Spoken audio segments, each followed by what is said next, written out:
Ich bin Martin, ich bin 31 Jahre alt, ich wohne seit 10 Jahren im wunderschönen Leipzig und seit ungefähr 3 Jahren weiß ich, dass ich einen Gehirntumor mit mir herumtrage.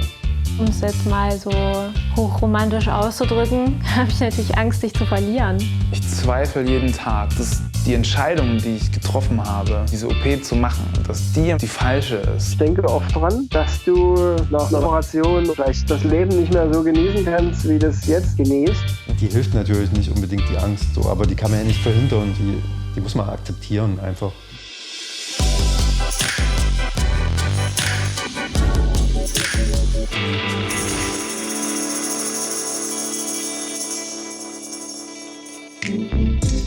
Drei Tage noch bis zur OP. Final Countdown.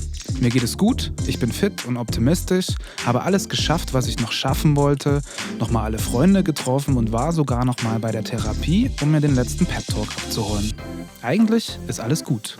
Dennoch ist es ein merkwürdiges Gefühl, weil ich trotzdem aufgeregt bin und auch Angst habe und es zieht so in mir drin. Auf der einen Seite bin ich schon entspannt und so fast im Zen-Modus, wo ich so denke, ach, es ist doch alles okay, es wird schon. Und auf der anderen Seite ist das trotzdem extrem aufregend, weil natürlich das eine Sache ist, die man jetzt einfach auch nicht jeden Tag macht oder die man vielleicht auch manche glücklicherweise nie in ihrem Leben machen müssen.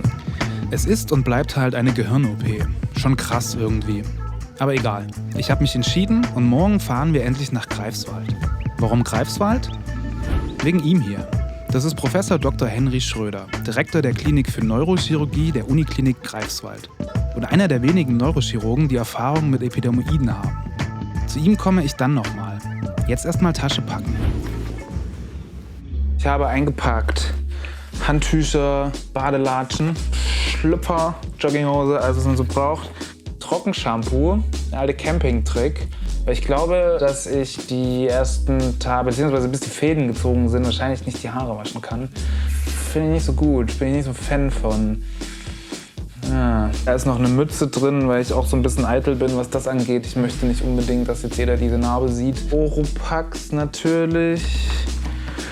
Ich hoffe, dass ich nicht in einem Zimmer lande mit 4 alten Männern. Dafür kraut's mir eigentlich auch so ein bisschen am meisten vor dieser fehlenden Privatsphäre und den Geräuschen von anderen Menschen und Gerüchen, die man nicht kennt.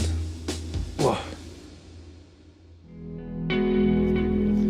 Das sind wahrscheinlich alles Luxusprobleme, aber so ist es nun mal. Es ist der nächste Morgen und Susi und ich machen uns auf den Weg nach Greifswald. Ich habe die letzte Nacht gut geschlafen und bin eigentlich auch ganz entspannt. Endlich geht es ja irgendwie los. Auf der Zugfahrt schwirren mir nochmal die kompletten letzten Wochen und Monate durch den Kopf. Alles Schöne und Positive, was passiert ist, aber auch die Momente, in denen es mir richtig scheiße ging. Es ist schon verrückt, wie schnell das Leben, was man kannte, für das man so viele Pläne hatte und an dem man so sehr hängt, auf einmal eine ganz andere Ausfahrt nimmt und alles auf den Kopf stellt. Das zeigt doch letzten Endes nur, wie klein man selbst ist und wie wenig Kontrolle man über die Dinge hat. Und ob das nun Schicksal ist oder einfach Bad Luck und Arschkarte, ich habe keine Ahnung. Den letzten gemeinsamen Abend verbringen wir in unserer Ferienwohnung, in der Susi für den Rest der Woche auch wohnen wird. Wir sind in Greifswald angekommen, in unserem Airbnb und haben gerade gegessen. Und dann geht's ins Bett, weil morgen geht's schon, ich weiß gar nicht. Um 10. Um 10 im Krankenhaus? Das ist auch entspannt. Okay. Trotzdem geht's aufgeregt? dann. Ich bin ein bisschen, aber nicht doll. Du? Nee. Das geht eigentlich. See you tomorrow. Der nächste Tag. Wie es mir gerade geht, ich habe keine Ahnung. Irgendwie fühle ich alles und nichts. Nach dem Frühstück fahren wir zur Uniklinik. Wie gesagt, ich wollte unbedingt in diese Klinik, denn egal was man über Epidermoide liest, Professor Dr. Schröder wird als Operateur immer wieder empfohlen. Seit 30 Jahren ist er Neurochirurg. Warum man den Wunsch hat, beruflich Gehirne zu operieren, das ist mir nicht ganz klar. Ich fand das am spannendsten. Ja? Schon als Student im ersten Studienjahr habe ich immer am liebsten Anatomie gelernt, Nerven. und Hirn. Und dann habe ich einmal zusehen dürfen in der Neurochirurgie. Ich wollte erst Handchirurg werden oder so. Und da habe ich gedacht, nee, Neurochirurgie, das ist es. Das ist das Spannendste, die höchst entwickelte Materie und du kannst daran arbeiten. Ja. Und das ist total interessant. Wenn man Wach-OPs macht, Patient ist wach und dann sitzt man im Hirn und operiert da was weg und denkt immer, da müsste was passieren, passiert was. Und dann erzählt er und dann hat man eine sehr gute Kontrolle. Das ist schon faszinierend. Ja. Und auch wenn man die Bilder von der Operation sieht, das ist total ästhetisch. Ästhetisch also, naja. Bisher habe ich mein Gehirn ja nur auf MRT-Bildern gesehen und fand es eher so ein bisschen komisch. Aber vielleicht muss man auch der Typ dafür sein. Professor Dr. Schröder hat bis jetzt 5000 Gehirne operiert. Die seltenen Epidermoide machen da nur einen Bruchteil von aus. Ich glaube, unsere Serie sind jetzt 38. Okay. Also aber ich habe auch welche von auswärts operiert. Also in Kuwait und in Kairo, die sind da nicht drin. Okay. Also ich denke mal knapp über 40, 45. Aber die sind auch nicht so sehr häufig. Das ist schon selten, ne? Ja, das sind seltene Tumoren. Macht's die OP dadurch auch besonders? Nur die OP ist eigentlich immer ganz nett, weil da kein Tumor ist. Das heißt, der ist nicht durchblutet, das blutet nicht, man hat immer einen schönen Blick. Nur die Kapsel ist durchblutet. Ja. Innen drin ist ja, wissen Sie ja, Abschürfungen von der Haut, die sich da einfach ansammeln. Und dadurch, dass der Tumor klein ist, sollte es eigentlich so gehen, dass man alles identifizieren kann. Wenn man diese Riesentumoren hat, dann operierst und irgendwo zwischendrin kommt auf einmal ein Nerv oder kommt eine kleine Arterie oder so, ne? Weil das alles umwachsen hat schon. Und dann ist manchmal die Kapsel so verbacken, dass man die ganz schlecht abkriegt. Mhm. Das könnte auch passieren, dass eine Kapsel bei mir jetzt auch drin bleiben muss. Richtig. Ne? Wenn wir sehen, dass Sie haben gar keine Symptome, dann wollen wir natürlich alles tun, dass es so bleibt. Man kann das nie 100% versprechen, aber wir wollen unser Bestes tun. Wenn ich dann sehe, dass ein bisschen Kapsel dran ist und ich weiß, wenn ich die abziehe, dann ist der Nerv hin, weil er nicht mehr durchblutet wird. Der ist ja nicht, dass er durch ist, aber die kleinen Gefäße, die mit dem Nerven laufen, wenn die weg sind, dann funktioniert er auch nicht. Und das ist nicht schön. Schön wäre das auf jeden Fall nicht. Aber ich habe ein gutes Gefühl, dass er das schon machen wird. Es gefällt mir, wie sachlich er über das Thema redet.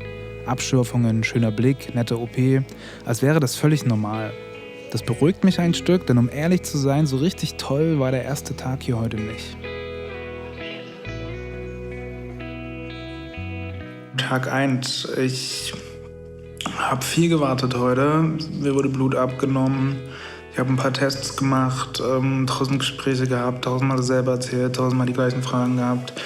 Bei der Anästhesie gewesen, der war ein bisschen komisch, der Anästhesist. Und ja, ich fühle, es ist so eine Mischung aus alles und nix. Also jetzt gerade denke ich so, okay, wird. Aber manchmal überkommt es mich einfach und dann muss ich auch mit den Tränen kämpfen und denke, oh, ich habe gerade so eine Angst vor morgen. Aber es nützt ja nichts. Wird alles gut, glaube ich. Und ja, morgen 7:15 Uhr werde ich abgeholt. Und dann wird aufgebohrt. 4 Stunden soll es dauern. Und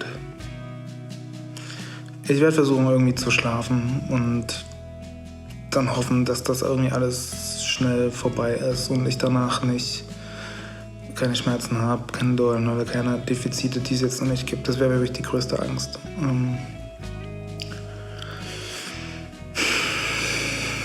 Ja.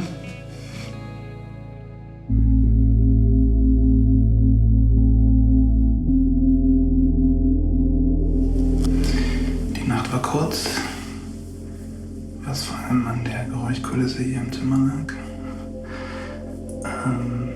Ich habe nochmal geduscht gerade, mit meinem sexy Outfit an. Und dann geht's gleich los. See you on the other side.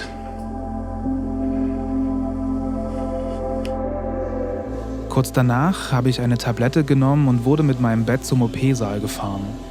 Auf dem Weg dahin wollte der Pfleger noch mit mir quatschen, doch irgendwie hatte ich so einen großen Kloß im Hals, dass ich einfach nichts rausbekommen habe. Ich hatte wirklich Angst und auch wenn die Tablette so langsam anfing zu wirken, weiß ich nicht, ob ich vorher schon mal so angespannt war. Krasses Gefühl. Irgendwann kam dann der Anästhesist, erzählte irgendwas, was ich schon nicht mehr so richtig mitbekommen habe und sagte, dass ich von 10 runterzählen soll. 10, 9,